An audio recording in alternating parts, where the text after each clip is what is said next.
Here's what nobody told you when you gave your life to Christ. Your suffering was just beginning, not ending, beginning. While your unbelieving friends seem to coast through life with their weekend parties and shallow pleasures, you're getting hit with job loss, family betrayal, and crushing loneliness. Sound familiar? There's a reason for this. And it's not what your pastor taught you. I'm going to share 3 brutal truths about why faithful Christians often suffer more than everyone else. These aren't comfortable truths. They won't make you feel better about your pain, but they will change how you see your suffering forever. First truth: the moment you chose Christ, you enlisted in a spiritual war. Ephesians 6 verse 12 says we don't wrestle against flesh and blood, but against spiritual forces of evil. Your unbelieving neighbor isn't a threat to Satan's kingdom. You are. Every prayer you pray, every act of obedience, every moment you choose righteousness over compromise, you're advancing enemy territory. The enemy doesn't waste ammunition on his own soldiers. He saves it for God's army. Your suffering isn't proof that God abandoned you. It's proof that you matter in this cosmic battle.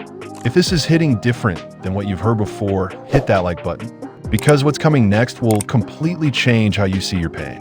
Second truth: God is more interested in your holiness than your happiness. Look at Job, blameless before God, lost everything. Why? Because God was showcasing Job's faith to the spiritual realm. Your suffering isn't random. It's intentional. God uses pain as his refining fire. Now here's where it gets intense. Subscribe if you're ready for truth that most Christians can't handle. Because this third truth will separate the desperate from the determined. James 1 verses 2 to 4 tells us to count trials as joy because they produce endurance, and endurance makes us complete. The comfortable Christian is often the weak Christian. God loves you too much to leave you weak. Your unbelieving friends might have easier lives now, but they're not being prepared for eternity like you are. Third truth: your deepest suffering often serves others in ways you'll never see.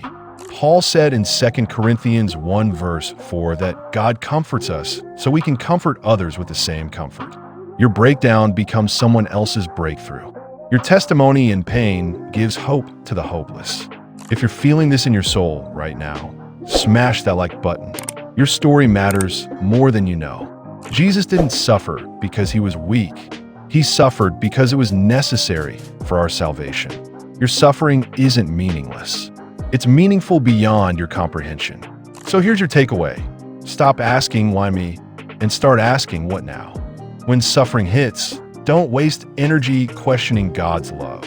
Instead, ask, how can I glorify you in this? How can my pain serve your purposes? Romans 8 verse 28 promises that all things work together for good for those who love God. Not some things, all things, your suffering included. The uncomfortable truth is this: if your Christian life is easy, you might not be living it right. So the question isn't whether you'll suffer as a believer. The question is, will you suffer with purpose or will you waste your pain? Here's my challenge. Are you actually going to apply this mindset shift or just consume content? If you're committed to embracing your suffering with purpose, subscribe for more hard truths most Christians won't tell you. Your move.